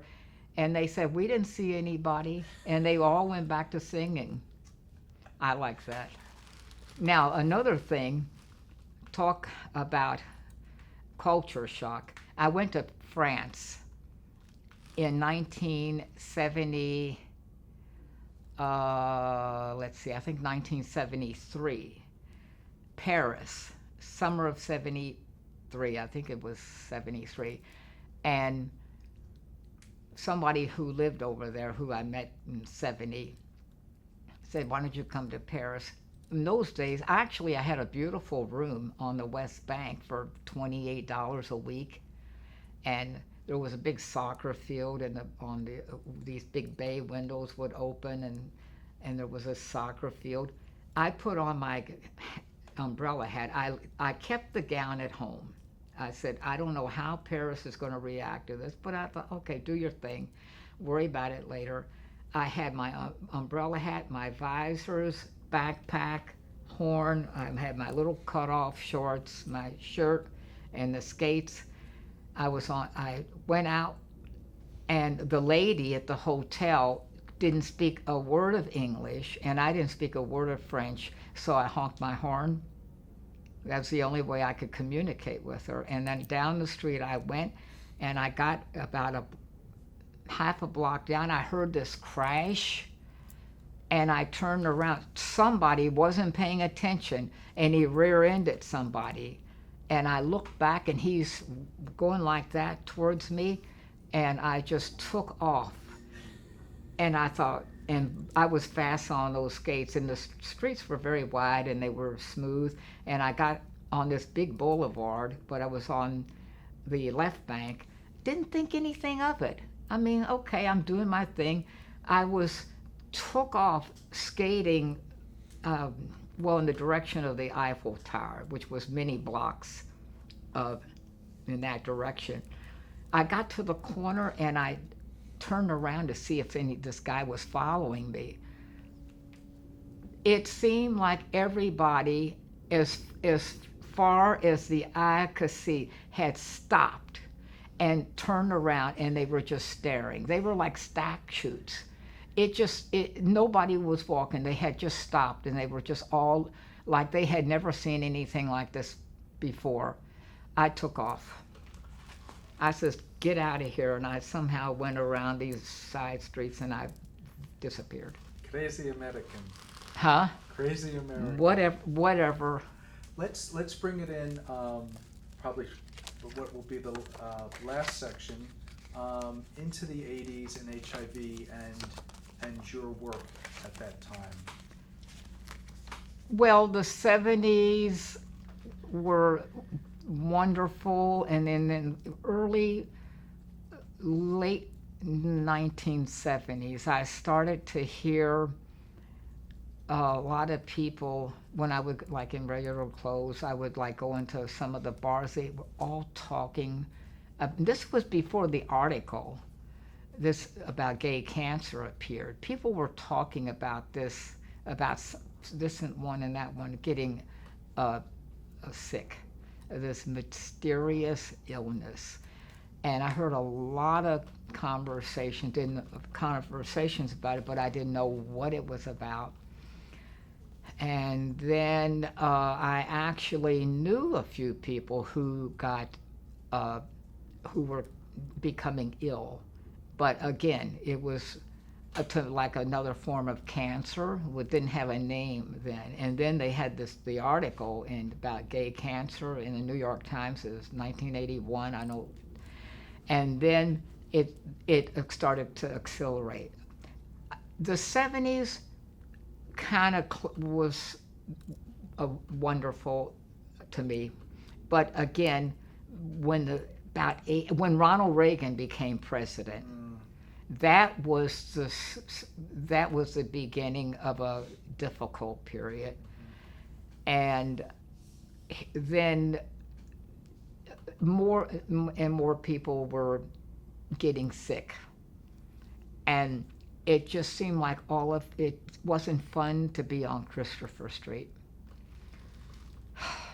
It was very depressing. And then I had a good friend. He's since passed away long ago. He knew about this, and everybody was talking about this. It just took all the fun out of what we had fought so hard for. And I knew people. I had a friend who worked at one of the department stores, and he started coming down with a lot of symptoms. He couldn't put a pinpoint what it was, but the illnesses, it was just horrible. And there were people. The gay community was helping in the best they could, because we just seemed to be on our own. And then the New York Post started printing these when the definition of, they called it at first GRID, gay related immune deficiency, when it came over to AIDS, the New York Post wrote flaming headlines about this that puts so much fear in people. I knew people from the very beginning who were getting sick, but I needed to know more about what it was about. And there was a paper that I used to go to the village every week. It was called AIDS Update.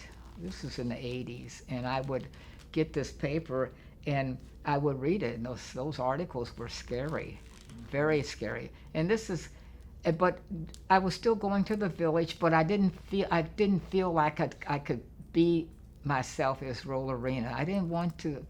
It just took the fun out of a lot of things, because there was so many bad things happening with the media. No therapies out there. People dying, getting sick. People see people walking with canes. I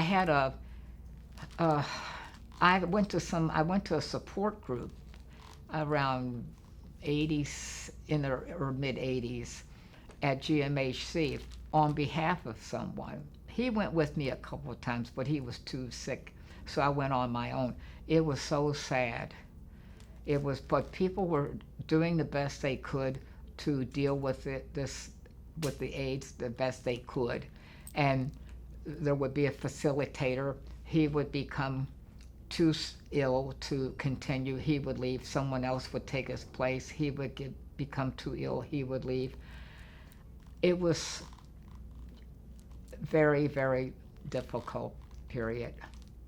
It really was a nightmare. And I can understand where the Rollerena persona would feel like, where do you begin? Showing up with balloons at a funeral. Oh, I went to so many of the, like a week before Gay Pride, we would go to on a Friday, like a week before, I don't know, week before, and I went to many of those, and we would all walk down to like near the Federal Archives building, Washington and Greenwich Street. That's usually where it would be held. And then eventually it sort of stopped. There's one other thing before I close the interview I want to bring up about Stonewall, but I'm going to save that to the last. Okay. I was just, when you mentioned that, I remember marching in the 80s, and everybody had like white balloons with people's names and on with them. a little candle, and then Yes. people would some people surviving boyfriends would scream out, Jeremy, I love you. Yeah. Oh, it was heartbreaking. Yeah. I mean, there were but I had someone who lived in my neighborhood. I live on the Upper East Side. I saw him in the subway one day, and he was one of the early cases. He looked completely healthy. He said, I have AIDS. and he had already had 2 bouts of PCP, the pneumonia, but he looked, he said, I mean, to me, he looked completely normal. And there was so much fear, and like, people didn't know, but I said, don't walk away. That was the first thing I said. And when we rode the subway together, and he said to me, all my friends have abandoned me. You're the only person who hasn't walked away. And then I saw him a couple more times, and we always rode the subway wherever he was going. And then after that, I didn't see him anymore. And I figured he might have probably passed away. And I did benefits and whatever I could do. I marched whenever there was there were a lot going on, and a lot of people. And then I slowly got involved with ACT UP, the AIDS Coalition to Unleash Power, and I went there in officially October 1987, and it was a full room. It was on the ground floor of the center, the old center, before for the several renovations, and people were scared. There were women in the group, and they were wonderful, and there were straight people in the group, mostly gay men.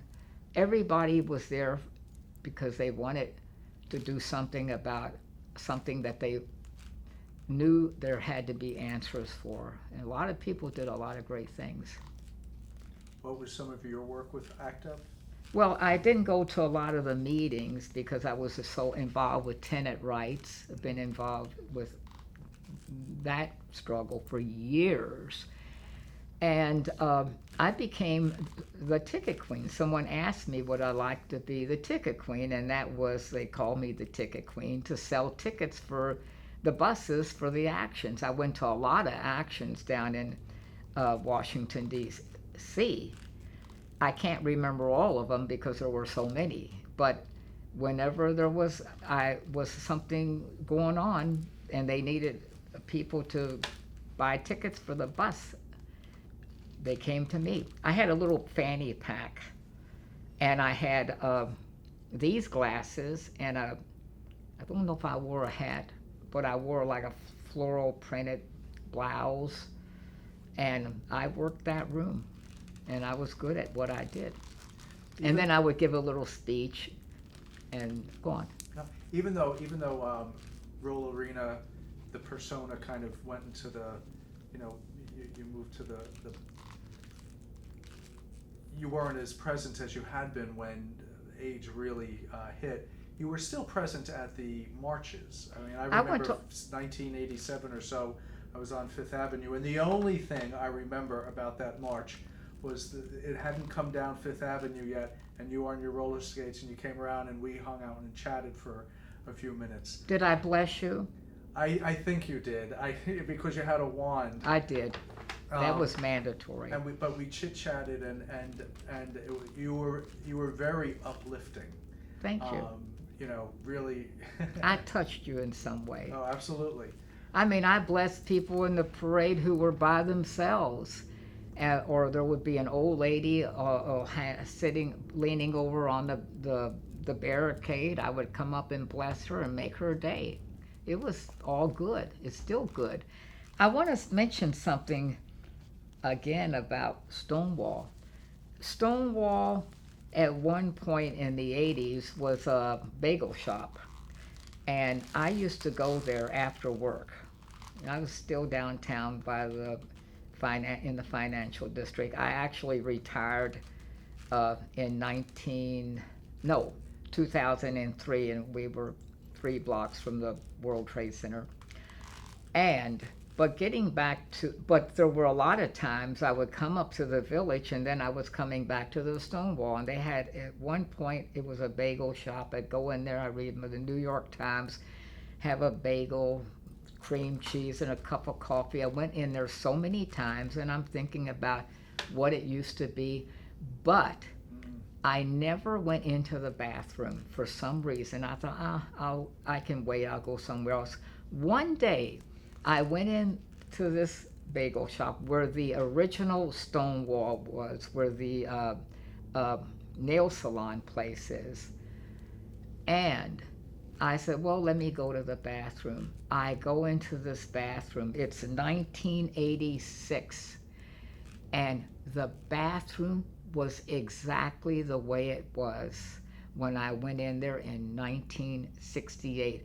And it just seemed like I had stepped into a time capsule, had been transported back to that year. And all of these memories came back. It